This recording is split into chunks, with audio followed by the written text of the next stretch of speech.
കർത്താവിൻ്റെ മഹത്വമുള്ള നാമം വാഴ്ത്തപ്പെടുമാറാകട്ടെ. അനുഗ്രഹീതമായ ഈ നല്ല പ്രഭാതത്തിനായിട്ട് കർത്താവിന് സ്തോത്രം ചെയ്യുന്നു. ഈ പ്രഭാത സന്ദേശം കേൾക്കുന്ന എല്ലാ പ്രിയപ്പെട്ടവർക്കും വീണ്ടും വരുന്നവനായ ക്രിസ്തയേശുവിൻ്റെ നാമത്തിൽ എൻ്റെ പ്രഭാത വന്ദനങ്ങളെ ഈ നിമിഷം അർപ്പിക്കുകയാണ്. പ്രാർത്ഥനയോട് ദൈവാശ്രയത്തോടും കൂടി ഈ സന്ദേശത്തിലേക്ക് നിങ്ങളുടെ ശ്രദ്ധയെ തിരിക്കുന്നു.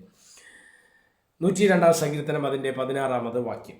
അവൻ അഗതികളുടെ പ്രാർത്ഥന കടാക്ഷിക്കുകയും അവരുടെ പ്രാർത്ഥന നിരസിക്കാതിരിക്കുകയും ചെയ്തത് കൊണ്ട്. ഇവിടെ നമ്മൾ കാണുന്നത് പ്രാർത്ഥനയ്ക്കുള്ളൊരു മറുപടി. ആരുടെ പ്രാർത്ഥനയ്ക്കാണ് ദൈവം മറുപടി ലഭ്യമാക്കുന്നത് എന്നുള്ളൊരു ചിന്തയാണ് ഈ സങ്കീർത്തനത്തിനകത്തൂടെ നമുക്ക് മനസ്സിലാക്കാൻ കഴിയുന്നത്, അല്ലേ? നമ്മൾ പ്രാർത്ഥിക്കുന്നവരായ എല്ലാ ദൈവമക്കൾക്കുമുള്ള ഒരു ആശങ്കയാണ് അതിൻ്റെ മറുപടിയുടെ തലം. പലപ്പോഴും പല വിഷയങ്ങളുടെ മറുപടികൾ ചില സമയങ്ങളോ വർഷങ്ങളോ കാലങ്ങളോ എടുത്താണ് നമ്മുടെ അടുക്കിലേക്ക് വരുന്നത്. ചില വിഷയങ്ങൾ ഒരു വട്ടം പ്രാർത്ഥിച്ചാൽ മതി, ആ വിഷയത്തിനകത്ത് മറുപടി വെളിപ്പെട്ട് വരും.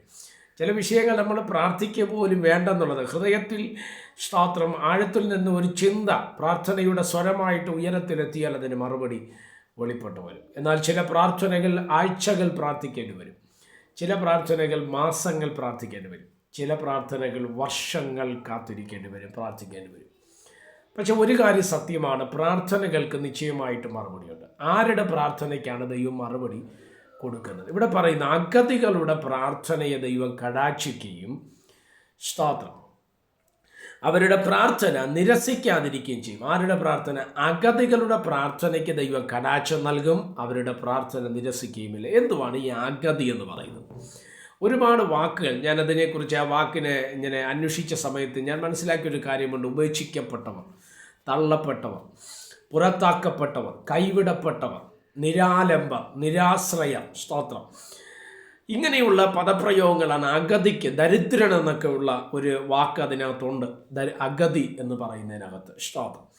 എന്നെ ശ്രദ്ധിക്കുന്ന ദൈവമക്കളോട് ഞാൻ പറയാം, നമ്മൾ ഉപേക്ഷിക്കപ്പെട്ടവരാണ്, നിരാശ്രയരാണ്, നിരാലംബരാണ്. നിൻ്റെ പ്രാർത്ഥനയ്ക്ക് മറുപടിയുണ്ട്. ഒരുപക്ഷെ നമ്മൾ പറഞ്ഞാലും തീരാത്ത ചിന്തകൾ, വിഷയങ്ങൾ നമ്മുടെ ജീവിതത്തിനകത്ത് കാണാം. എന്നാൽ നീ അഗതിയാണെങ്കിൽ നിൻ്റെ പ്രാർത്ഥനയെ ദൈവം കടാക്ഷിക്കുവാൻ തക്കവണ്ണം ഇടവരുമെന്നുള്ളത് യാഥാർത്ഥ്യമാണെന്നുള്ളത് മറക്കണ്ട. സ്തോത്രം. നീ അഗതിയാണോ, നിൻ്റെ പ്രാർത്ഥനയ്ക്ക് മറുപടി ഉണ്ടാകും. അതുകൊണ്ടാണ് ബൈബിൾ പറയുന്നൊരു വാചകമുണ്ട്, അനാഥരെയും വിധവമാരെയും കൈവിടാത്തൊരു ദൈവം നമ്മുടെ നടുവിലുണ്ടെന്നുള്ള കാര്യം മറക്കരുത്. സ്തോത്രം. നമ്മൾ അനാഥരാണ്, നമ്മൾ വിധവയാണെങ്കിൽ സ്തോത്രം, നിശ്ചയമായിട്ട് നിങ്ങൾക്ക് വേണ്ടി അത്ഭുതങ്ങളെ ചെയ്യുവാൻ തക്കവണ്ണം ഇടയാകും.